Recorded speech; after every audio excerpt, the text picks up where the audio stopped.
The following is a special presentation of Molestar Communications.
Welcome, and welcome to a celebration of excellence. The story of the Toronto Maple Leafs, 1992-93. For almost a quarter of a century, hard-suffering Maple Leaf fans had dreamt about a season just like this one. Their patience and loyalty were paid back by a group of men who called this dressing room their home from September right through to the end of May. It was an unbelievable ride, a ride of great accomplishment and great performances. Over the next hour or so, we're going to treat you to some of the memories of this great season. The Leafs, 1992-93. Excellence, it certainly was. The biggest positive factor that came out of this whole season is that we've developed as a team. Pat Burns has done an excellent job, and the players became believers. And the players like winning a lot more than they like the other side of it. Creating an atmosphere for success. It's a Cliff Fletcher trademark. The Maple Leaf president shoulders the responsibility of this massive hockey reconstruction. With Fletcher, Toronto got what it needed most. A firm, stable hand at the top, providing unparalleled stewardship. His hockey savvy has put the Leafs at the very forefront of pro hockey. Montreal-born, Fletcher learned the ropes there and in St. Louis with the Blues in the late 60s. His impression was such that when the Flames needed a young mind to run things in Atlanta, they turned to Fletcher. After almost 2 decades as a contender, Fletcher's dream of a Stanley Cup came to fruition in 1989 as his Flames of Calgary won the ultimate prize.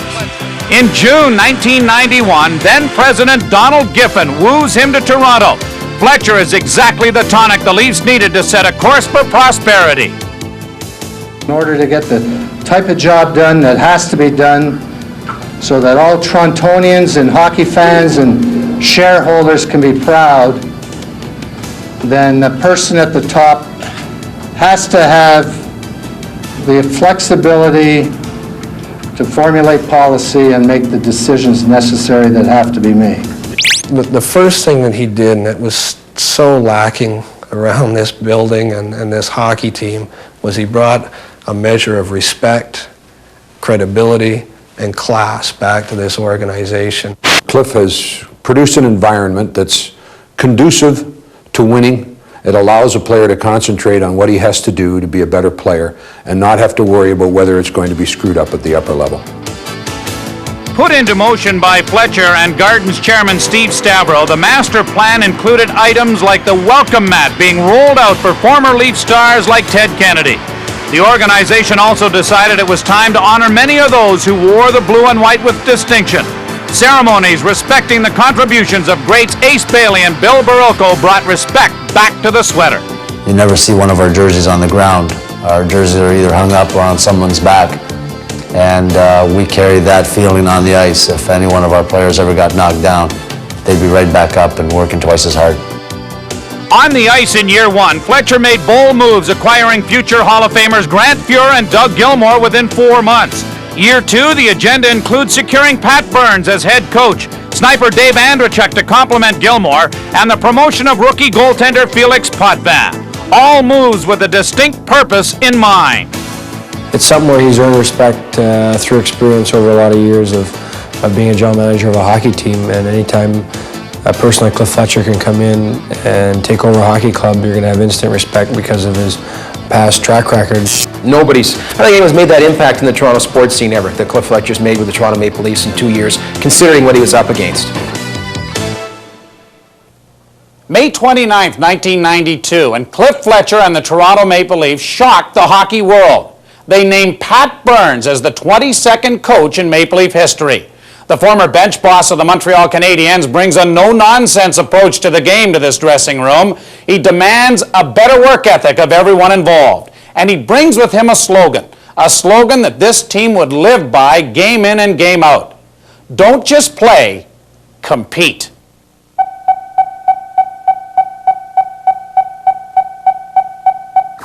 He brought instant credibility to our team when he arrived in the scene here in Toronto.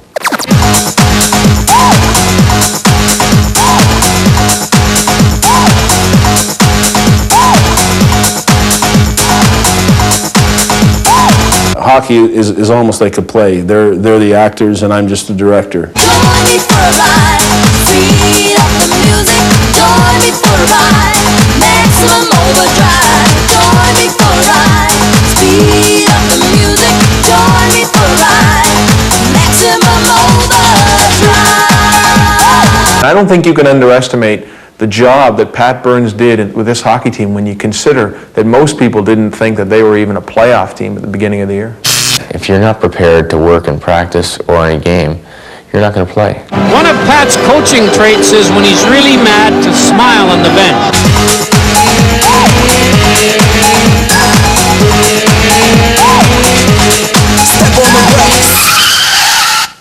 January 2nd, 1992. That's a date that should be chiseled into the cornerstone of this franchise. It's the day that Cliff Fletcher stole Doug Gilmour from the Calgary Flames. In his first full year in a Maple Leaf uniform, Gilmour would set new club records for points and assists.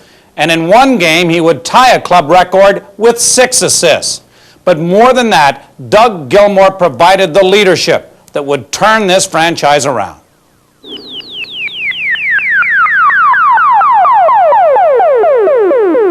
Dougie Gilmour is the best hockey player in the world today. Y'all ready for this?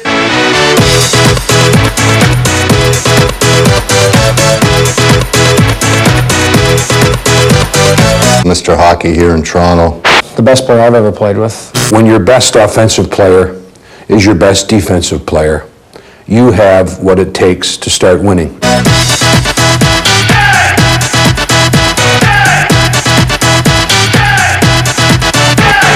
He gets himself into trouble once in a while on the ice.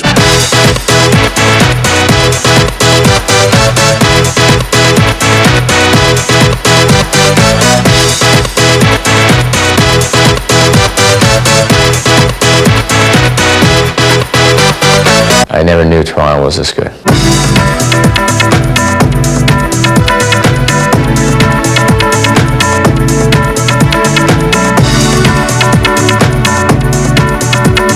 All I can say is thank you, Cliff, and thanks to fans of Toronto because it's been a great year and a half for me with my new team.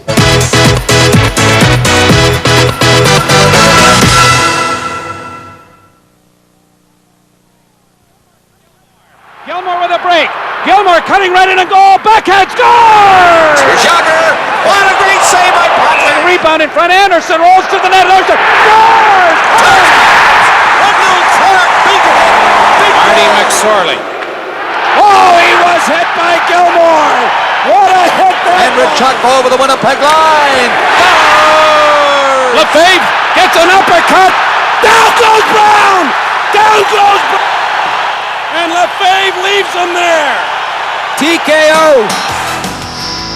1992-93 certainly was a knockout for the blue and white. And here's the evidence. 99 points, a team record. It broke the standard set by Joe Primo's 1950-51 outfit.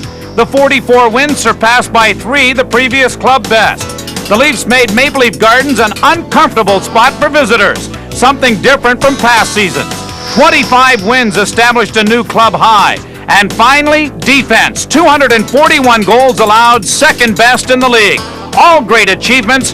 Now we feature 5 more, our top 5 for the past season.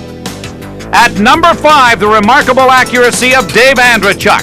After 10 years of marksmanship in Buffalo, the Hamilton native was dealt to the Maple Leafs in early February. After scoring 29 goals for the Sabres, Andreychuk recorded 25 more in Toronto. Many opponents tried many ways of stopping the Leafs scoring ace, but his career-best 50th goal could not be denied. It came March 23rd in Winnipeg. Barahowski to center. Barahowski into the zone.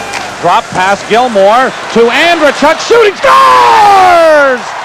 Dave Andreychuk hits the 50 mark, the third Maple Leaf player to do so.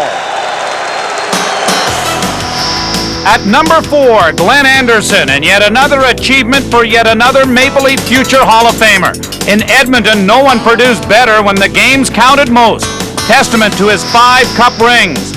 In Toronto, Anderson has built upon that tradition. This season he recorded goal number 450, and then in late February, .1000. Getting it ahead, intercepted, Anderson pokes it free. Anderson in over the line, going to the net, backhand shot, scores! Glenn Anderson with his 1,000th point.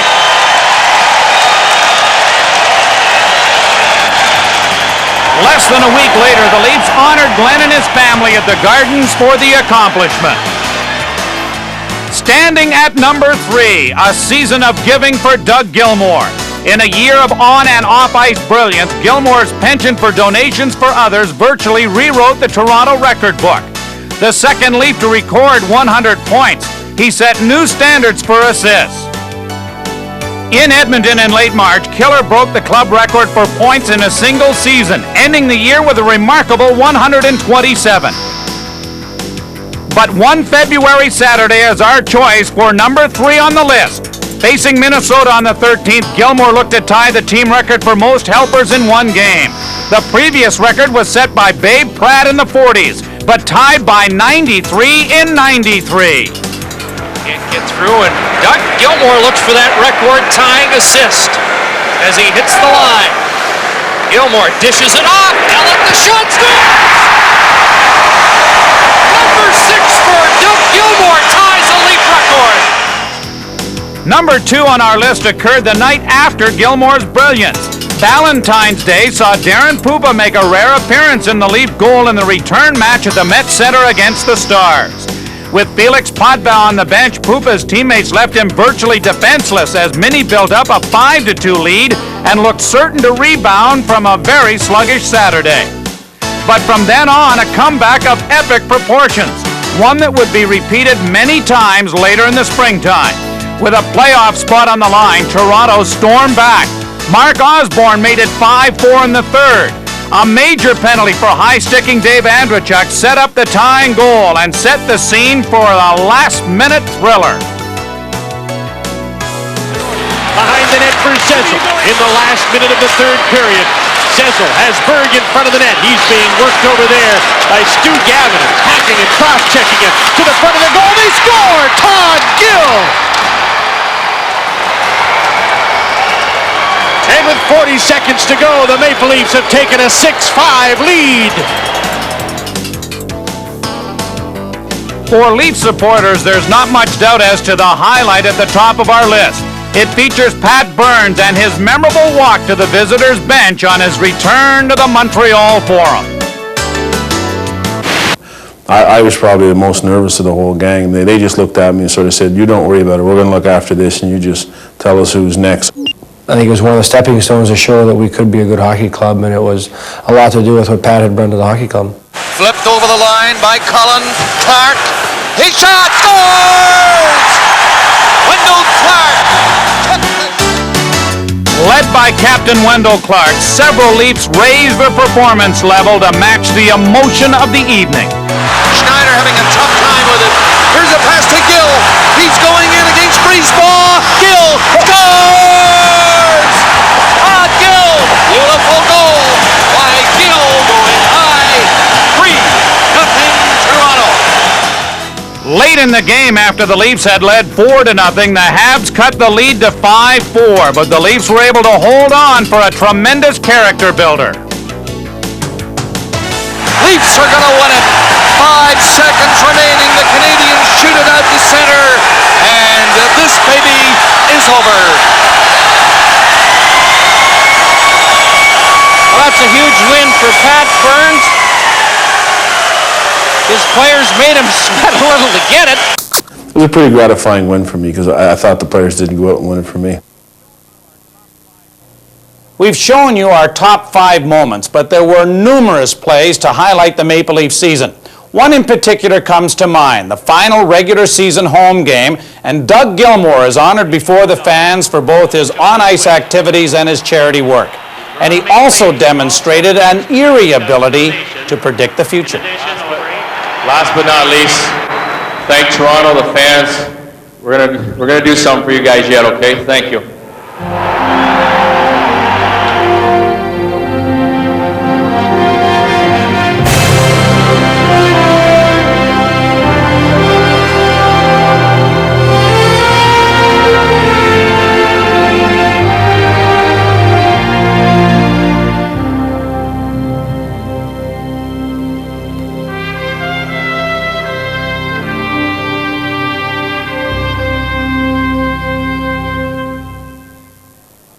The two teams had met in the Stanley Cup playoffs on 22 occasions. The Detroit Red Wings and the Toronto Maple Leafs separated by just 4 points over the regular season.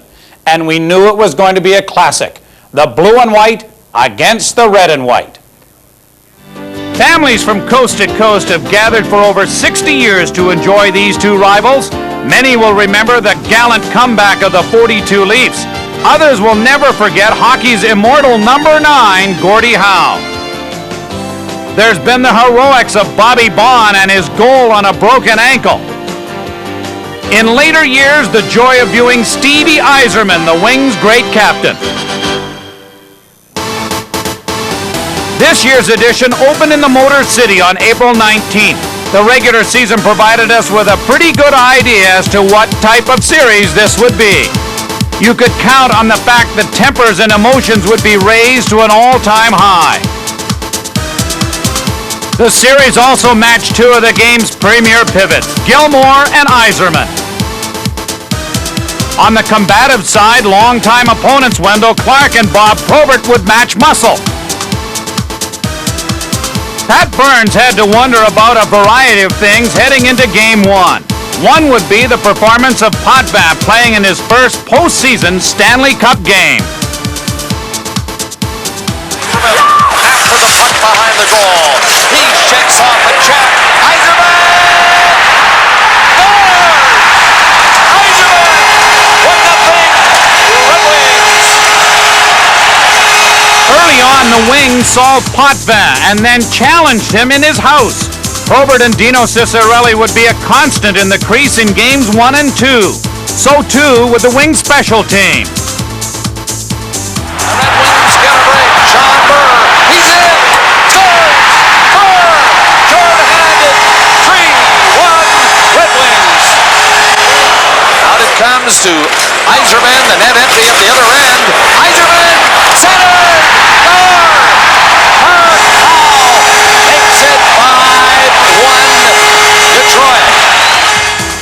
The 8-legged creature made its customary appearance in Detroit, but more of a concern for Toronto was a facial injury suffered by Nikolai Borashevsky.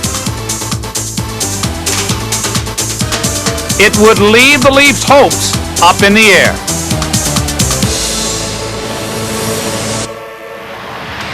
Not dressed for Game 1, veteran Brad McCrimmon prepared for possible series duty, while a younger NHL hopeful, the Flyers' Ryan Sittler, looked on from the stands. In the tradition of the Wings teams of the past, this one was the NHL's toughest to defend against. In Game 2, more pressure from Detroit. It is shot to center, a 2-on-1 setup led by Fedorov. Fedorov scores! Fedorov, short-handed goal! Detroit leads 2-0. Coffey, chase on to Coffey, off to the boards. Yzerman parked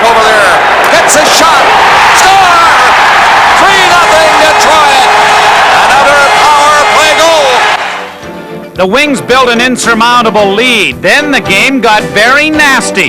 Physical play that set the groundwork for a possible series turning point. Another penalty coming up against the Maple Leafs, and sticks are flying, gloves are going, and boy, we're going to have a bit of a Donnybrook here. The Wings left Detroit with a 2-game lead, 12 goals scored in 2 games as we headed to Toronto, where the fans and the team were waiting in a celebratory mood, courtesy the diverse talents of Glenn Anderson. These are the best, better than all the rest. From the East Coast to the West, these are the best. These are the best, better than all the rest. From the East Coast to the West, these are the best.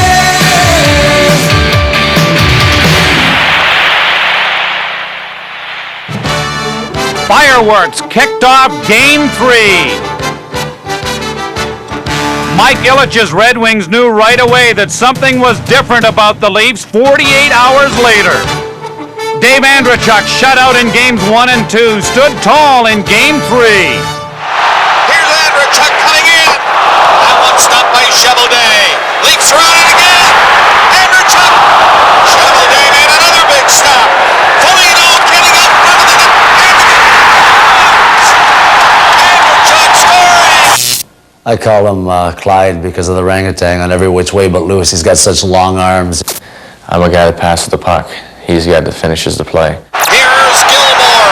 He's alone on the rush. 2 Red Wings are back, and he knew it. He has one fooled. Now he's in. Set it up. Gilmore. Backhander, stop, rebound. Score. Gilmore, great rush. And then Andreychuk gets his second. 2-0, Toronto. Felix Potvin then stood tall as the Wings outshot the Leafs 19-8 in period 2. Yzerman is over the line with Drake. Yzerman gets set to Drake. Great shot. Great save. Rebound. Great save. Back to the blue line for Coffey. Closing in. Kicked out. Rebound. Kicked out. Another save by Potvin. He made 3. Somebody on the Leaf team, and it might well be Wendell Clark, has to grab the team by the throat and get them going like the way they came out and started the game. Got the puck. Out front. Pearson to the line. Mironov. No shot. Center. Ready to crease it. He scores. Wendell Clark scores for the Leafs. They lead 3-1.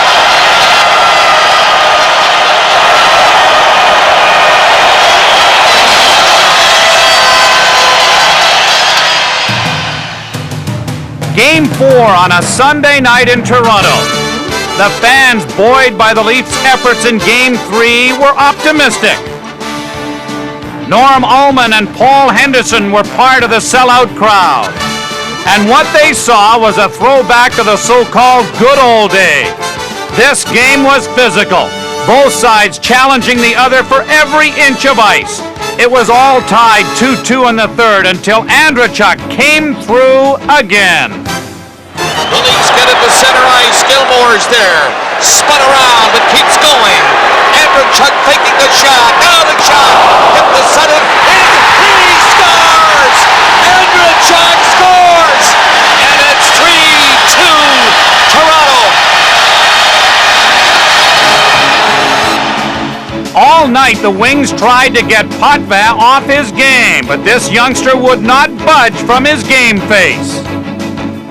That's where Burns' coaching really came through. Because I remember sitting in his office the very next day and he said, you know what we do? We leave him alone. And the next game, they let Dino Ciccarelli stand in front of the net, and all of a sudden it just wasn't a problem anymore.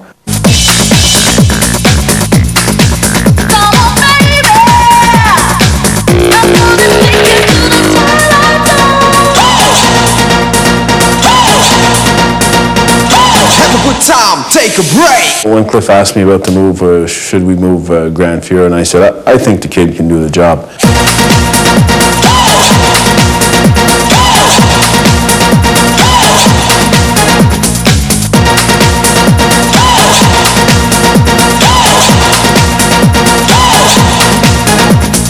Felix's strong point is that he rebounds very quickly.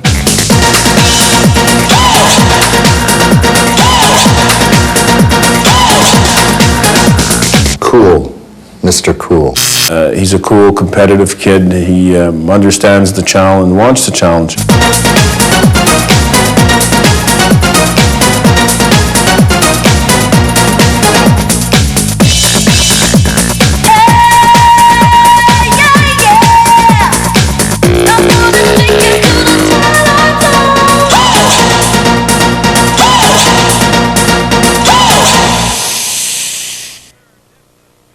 Late in the third, this cool cat put on a clinic and was the difference in evening the series.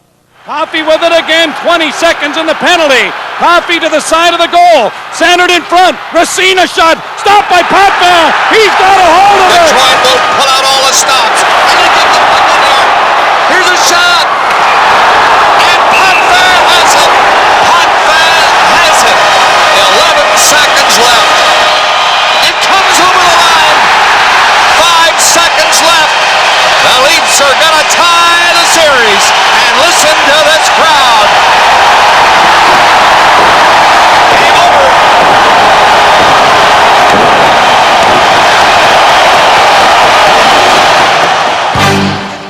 So it was back to the Joe Louis Arena. The Leafs were confident after back-to-back wins at the Gardens, while the Wings were tense, but were dominant in the first half of the game, jumping out fast and building a 4-1 lead.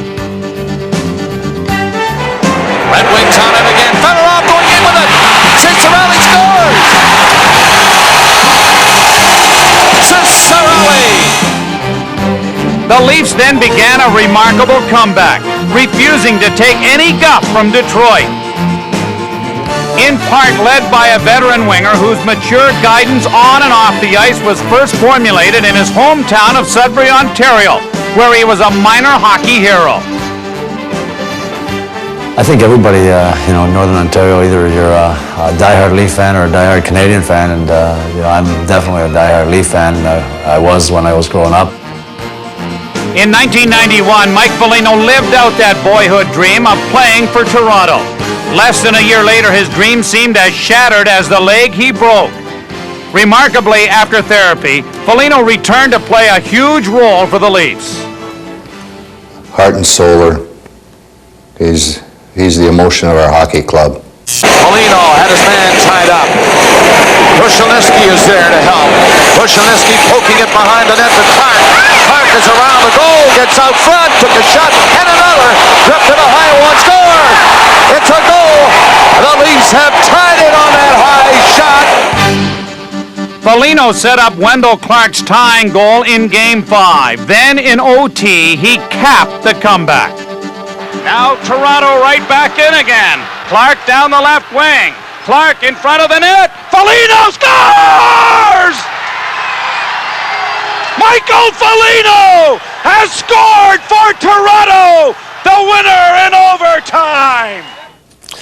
The biggest goal I've ever scored, yes, and also the most exciting one. And Toronto, a tremendous comeback tonight. To see him get that type of goal was satisfying, gratifying for everybody.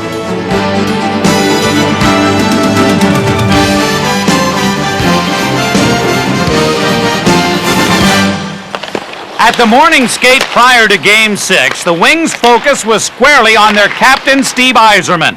The focal point of their offense, Yzerman, amid a flurry of rumors that he was injured, had been held off the score sheet for 3 straight games. The Leafs, coming off that OT win in Game 5, were optimistic, but Stevie Y and his mates finally got their offense in gear, scoring 6 goals on special teams, including 2 short-handed to send Felix Potvin to the bench. Darren Pupa replaced him but could do nothing to stop a 7-3 Wings win.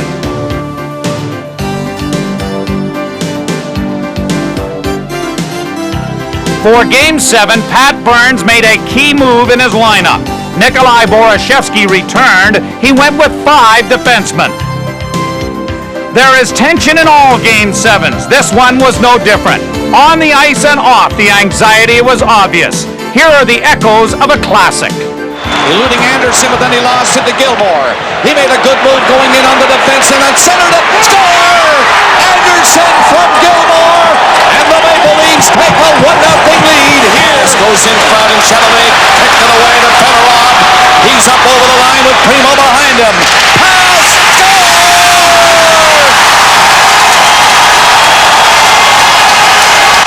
Can't center it though. Now it's Howe. He passed it back. Yzerman shot is blocked. Scramble Yzerman, and down goes Potvin to somehow keep it out. Eastwood shot. Another shot. Cheveley down, and he hangs onto it. But the Leafs are coming very close. Screen shot. Potvin didn't see it. Unfortunately, it missed the net. Waiting for the score. John Brewer. Knocked one in, and the Red Wings take a 2-1 lead. And Clark knocked the high pass down. Gilmore back to the net. It is centered. Score! Shot from the blue line. Coming in was Bob Rouse. And here's Clark coming in. He shoots. Rebound. Scramble for it. Borshevsky. Clark. Nobody can hit it. It's Kennedy missing it. Racine shot. Loose puck. Score! Great. Here's Detroit to lead again. McCown backs up in front of his own net as the pass to Diller. Great save by Potvin. The Leafs coming hard again at him. Slammed along the boards. And it's Sutters. Score! The Leafs have tied the game. Gilmore has scored with 2:43 left, and the game is tied. Toronto almost won the game in regulation on Peter Zezel's wraparound, but the Leafs would not be denied in OT. Rouse hammers one back in for Toronto. Clark shoving it to the corner. Out front again, Rouse. Scores! Scores! The Leafs win it! The Leafs defeat the Detroit Red Wings in overtime. 2 minutes, 35 seconds in. This has been an unbelievable turn of events. The Leafs march on, and the Red Wings have been eliminated. Once that goal went in, I think a lot of feeling went into us and says, hey, this is fun, we want to continue. Gilmore to Bobby Rose. Shot. Scores! Nikolai Borshevsky has scored for Toronto. The Leafs win. The Leafs win. Oh, unbelievable. Out front again, Rouse. Scores! Scores! The Leafs win it. The Leafs defeat the Detroit Red Wings. The goal meant so much to all hockey fans here in Southern Ontario, Maple Leaf fans in particular, who waited so long for something positive to happen. I think that really, truly symbolized the beginning of a new era.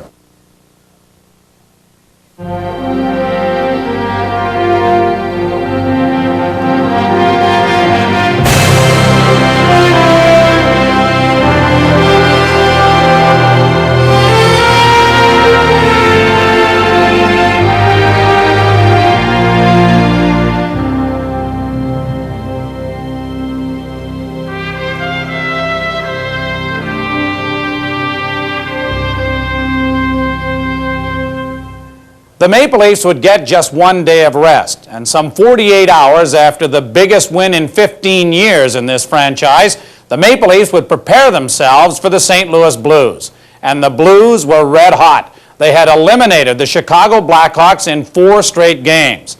And as the Norris Division Championship was set to open, both players and fans alike had no idea what kind of test it would be of patience and perseverance. These teams had met 3 times in playoff history. The Blues winning in 1986. The Leafs winning the following year with Rick Lanz as an overtime hero and Brad Smith as a hometown hero and a guy named Gilmore as their nemesis. In their last meeting in 1990, the Blues set the Leafs aside in 5 games. The teams gathered at the Gardens for Game 1. Toronto winning their first playoff series since '87, while the Blues had just completed an 8-day layoff. Felix Potvin. The Keys, Potvin, and Curtis Joseph. While we've documented Potvin, Joseph was spectacular as the Blues swept Chicago. He was the story of the playoffs in round 1. 2 goals in Game 1's first 31 minutes. John Cullen notched one on a Leaf power play, while Philippe Bozon finished off a pretty Blues passing play. With all due respect to the Cat, from then on the show was put on by the man nicknamed Cujo.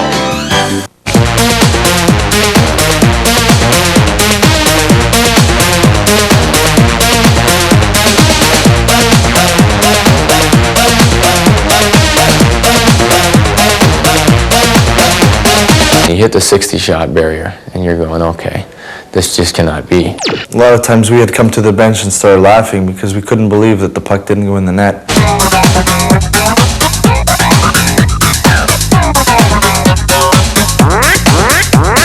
Those things do happen in the playoffs, certainly, and when you get a hot goaltender, it kind of puts a little bit of fear in you. The Leafs finally did solve Joseph in double overtime. The man who did so after absorbing his usual amount of punishment. Gilmore back of the goal. Gilmore looking in front. Gilmore still with it. Gilmore trying to come out the other side. Now comes the front. Score! Whoa! Dougie Gilmore has scored. The Leafs win it 2-1. With Doug Gilmore's parents in the stands, these two teams went at it again on a night when the heat made the Garden stifling. The Blues, Janney comes over the line. Janney, great stick handler. Passed it in front of him. He scores!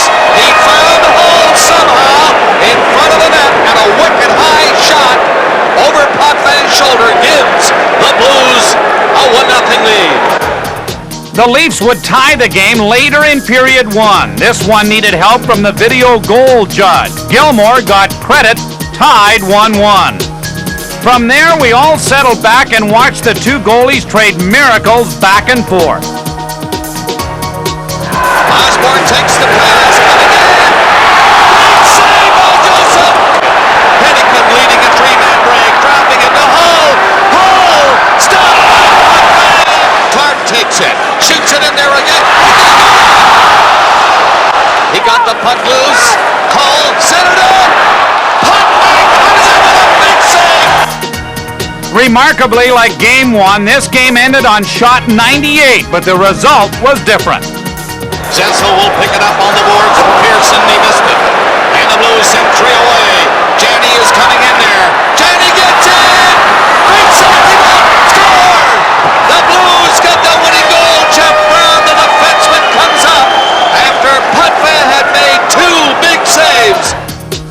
Look at the stats from 166 minutes of playoff hockey. Remember, these stats are for just 2 games. We then shifted to the Show Me State to see what the two teams could do for an encore. We knew that Ron Caron would be in fine form. The Leafs' job early on would be to try and solve Joseph before he could get some momentum. And they did just that. Andreychuk turning, goes back to Gilmore in the corner. He's out front, now coming in. Centered it. Allen scores. Dave Allen makes it 2-0 for Toronto.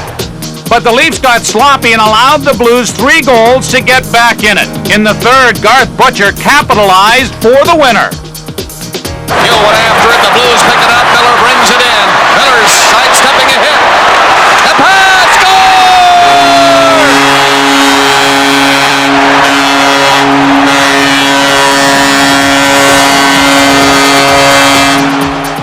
The Leafs tried late to tie it, but a mad scramble failed around Joseph. And for the first time in the series, the Blues had the lead 2-1. Game 4 had a noon local start, the earliest game the Leafs had ever played, but it did not phase their energy. In fact, it was classic Leaf defense, led by a group of 5 underrated defenders. If there was a trophy to be given in the NHL for the best defensive squad, talking about defensemen as a unit, I think Toronto Maple Leafs would run away with it. And these guys were there through thick and thin. It had its wear and tear on them, but they were so consistent. The Leafs also decided to try and do something to get Joseph off his game. It worked. They crowded him, and while it didn't produce a plethora of goals, it did produce the winner. Now it's Borchevsky again. On the boards to Gilmore. Back to the line to Gill. And Gill takes his shot. Rebound score! The Leafs take the lead as the shot came from the blue line. Their most complete game of the series. Like in Series 1, the Leafs were all tied 2-2 heading to Game 5. The Blues' game plan was no different entering this one. A tight defense employed by Coach Bob Berry, and a hope that Curtis Joseph would repeat his Toronto heroics of Games 1 and 2. It did not work. This is Gilmore. Andrechuk in front. It's Borchevsky. Andrechuk scores! Andrechuk! 1-0 Leafs. It is Basson being hit back to the net. In front of the goal. Eastwood's weak shot right in front. Dave Andrechuk's 2 goals gave him 10 playoff goals, tying a club record. There is Foligno coming in. Foligno going for the net. Beautiful setup. Anderson scoring on that great play by Mike Foligno. And it's 5-1. That goal pushed Anderson past Rocket Richard on the playoff goal list, a testament to his skill. One of the best all-time flakes, but a great money player. The bigger the game, the better he plays. The 5-1 final had the Leafs within 1 game of the Norris title. The gateway to the West, the Arch in St. Louis, welcomed the teams back to the arena for Game 6. Pat Burns was worried about his club, but early on his fears appeared needless. Brown is back. He won't clear it out of the zone. Todd Gill stopped it. Quick pass ahead. Borchevsky to the side of the net and centered. And Andrechuk put it up and the line is on. It's a goal. The Leafs have scored a power play goal. That goal set a new club record for most goals by a player in one playoff year. Once again, both goalies were great. Potvin holding the Leafs in, while Joseph blocked 40 Toronto shots. Foligno gets a shot. Rebound. Anderson trying to whack it home. But the Leafs tried what Pat Burns referred to as shortcuts, and the Blues' Dave Lowry tied it. St. Louis then showed character of their own. Craig Janney would be injured on this check by Wendell Clark, but the Blues held tough and won it late. And keep the money outside. Emerson again, far away. He scores! The Blues have taken the lead. Not liking prosperity, the Leafs would need a win in Game 7 to capture their first and the last Norris Division title.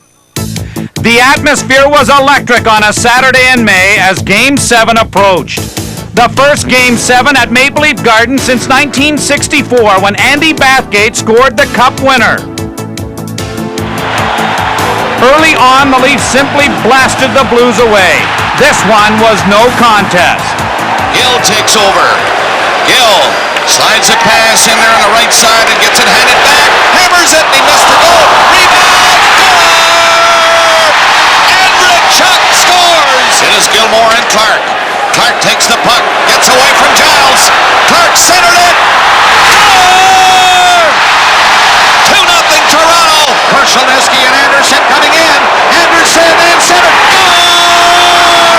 Korchelnyski and Anderson. And a beautiful play. It is Anderson up to Clark. He's home alone. Home alone. With past Leaf greats looking on from their alumni box, the crowd watched as Captain Wendell Clark continued the Toronto siege on Curtis Joseph.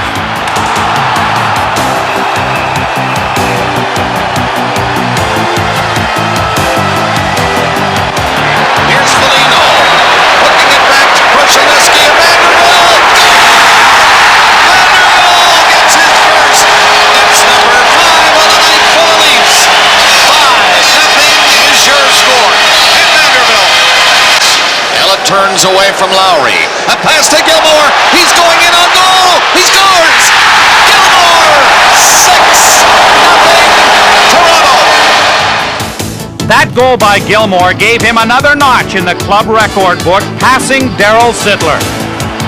As the clock counted down, the architect came down to pay his tribute to a 6-0 win.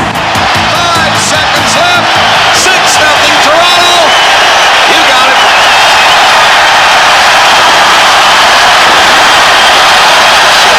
Here in Toronto, they've suffered for a long time, and to win that division was something. It was something not only in Toronto but across Canada. I think a lot of people have now said, well, you see all these old Maple Leaf fans that come out of the closet all of a sudden and that's what we wanted to do. We wanted to bring back the pride in the Maple Leaf. Next up, the Leafs would face a man who knew all about that mystique, growing up only a few miles from Maple Leaf Gardens. I've never played a playoff game there. I was there one time for a playoff game when I was about 14 or 15 years old. I snuck in and had a standing room ticket to watch the Leafs play the Flyers. But, you know, this will be exciting.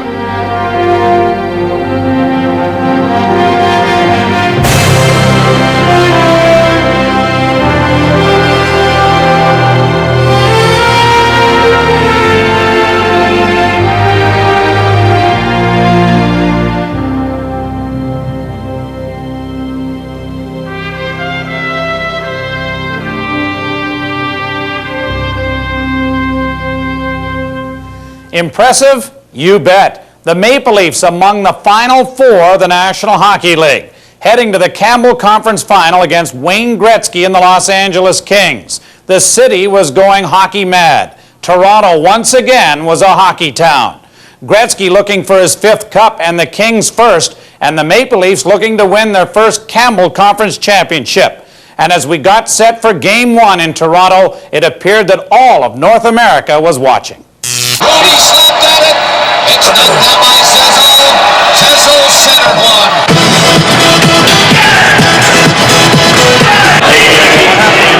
33, 81 on blue.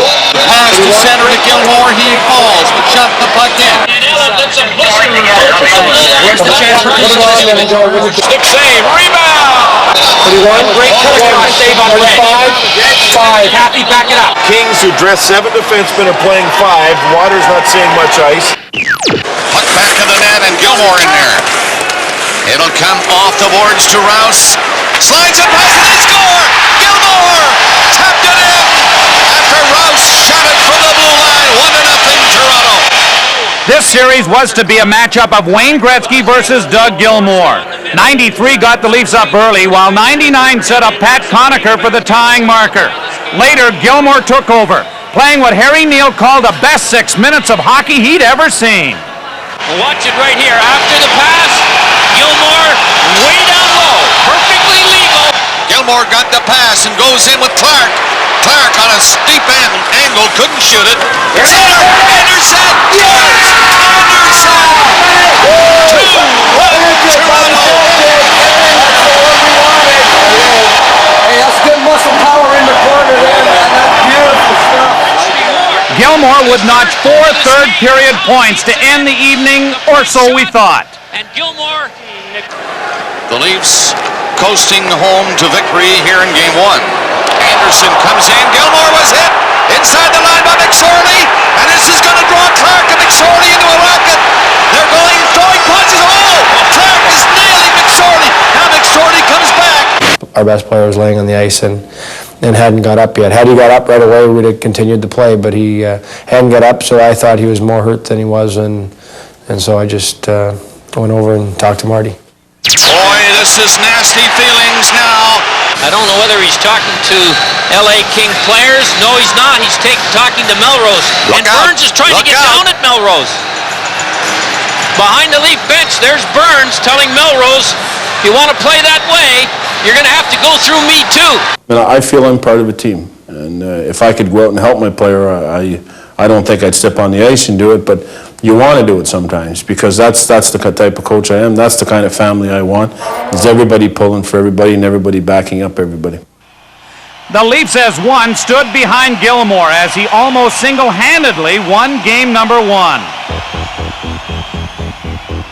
If Game 1 was Doug Gilmore's, the heroics of Game 2 were provided by Wayne Gretzky. The Kings captain was on a mission. In Round 1, 99 helped the underdog Kings to wrap up Calgary in 6 games. In Round 2, another Kings upset. This time, Gretzky was the old 99, providing a textbook example of why he has a famous nickname. He is a great one, and if you don't have respect for what he's done for the game and what his job is, then you must not like hockey that much, because this guy is the best hockey player in the world. Pass gets to Gretzky at center. Gretzky shot it in. Sandstrom dangerous. Scores! Sandstrom left open, and he's got that wicked, accurate shot. Barry Melrose celebrates, Wayne Gretzky creates, and the series is tied 1-1. Game 3 played at the Great Western Forum with some great show business names on hand. Mary Hart and James Woods, to name 2. They saw the Kings' young defense take charge. Alexei Zhitnik plows into Peter Zezel, taking him out of the lineup, while Rob Blake was a tower of power. They also each scored a goal. Zhitnik's goal was the winner as Pat Burns looked for answers at the Leafs bench. Game 4, and yet another example of this team's resilience.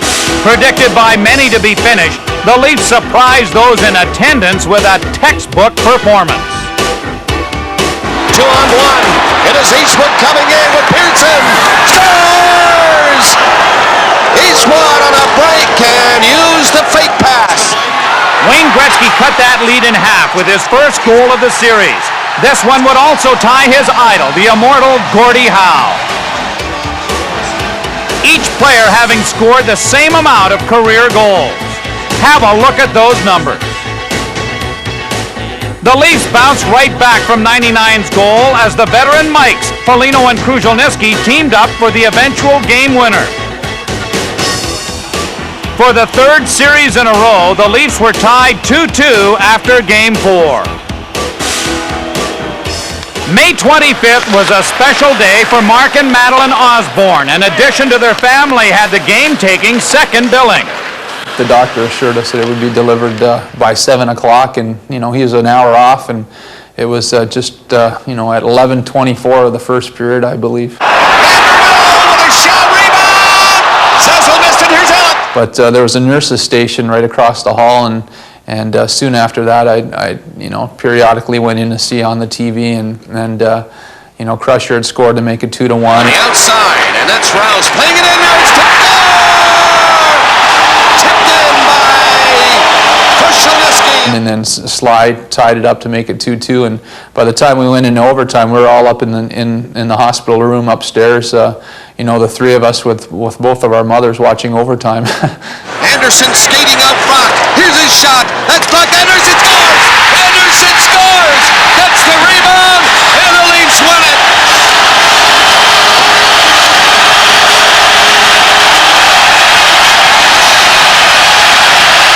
What a day! A berth with an I, and 1 game away from a Stanley Cup berth. As this series was continuing in LA, some 2,000 miles away in the town of Kelvington, Saskatchewan, the families of Wendell Clark and Barry Melrose were watching with keen interest. The parents of both men would gather to watch the games. Back in Los Angeles, the coach could only watch as his cousin put on a classic 3-goal performance. Rouse coming out, a lead pass with a good one to Clark. Clark going in, and Brilliant scores! Clark against McSorley, and he had Rudy up on the wrong foot. Hotman to the bench. 6 attackers. Gilmore. Clark scores! Wendell Clark has scored for Toronto! Let me say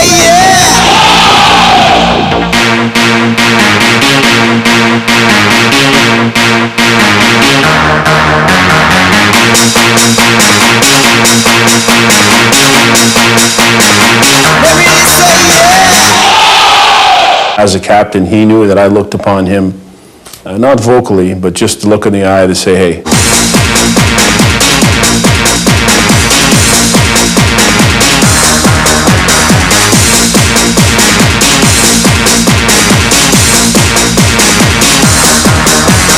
I think he proved to everybody that he still has the heart and soul.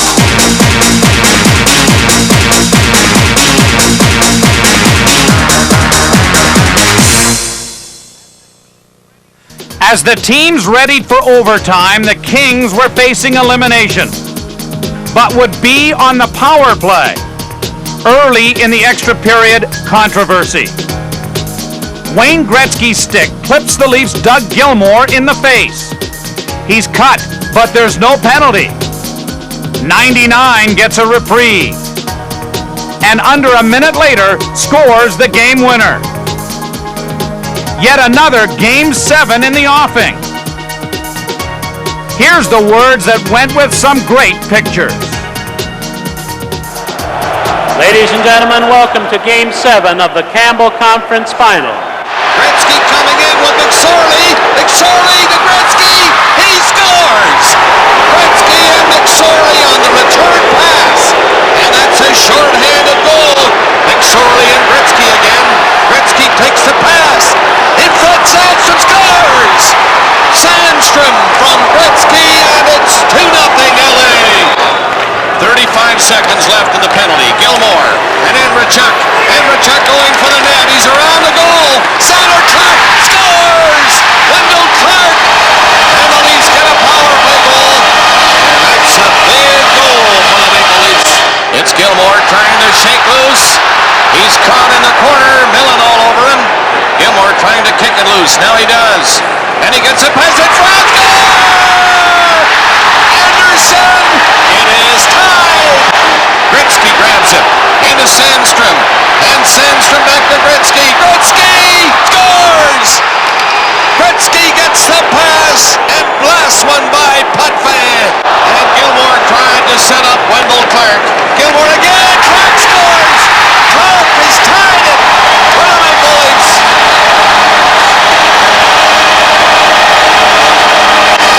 Lefebvre lost it to Granato, who's in there for LA. Here's Shednick. That shot a rebound. Score! The Kings Donnelly parked at the side of the net. Pat Burns gathered his club together in the game's final minute after the teams had just exchanged 2 goals. Gretzky made it 5-3, banking it in off Dave Ellett. But the Leafs' Ellett scores quickly to make it 5-4, setting the stage for a wild finish. Here's Gilmour coming out. 10 seconds left. The crowd in a frenzy. And it's Rouse. It'll come out over the line. And the LA Kings are going to win it. 2 seconds left. And the Kings have won it. And they go on to meet the Montreal Canadiens. And a heartbreaking loss for the Maple Leafs tonight. We played 21 games in 41 nights, and our players couldn't have been asked to do any more than they did. From the start of the year, I thought we didn't have a highly flashy hockey club, but we had a club that came to work with their work boots and their lunch box every day. I thought it all the way, but till the end, and I wanted to make sure everybody knew that I was. I had never been prouder than a hockey club in my whole coaching career.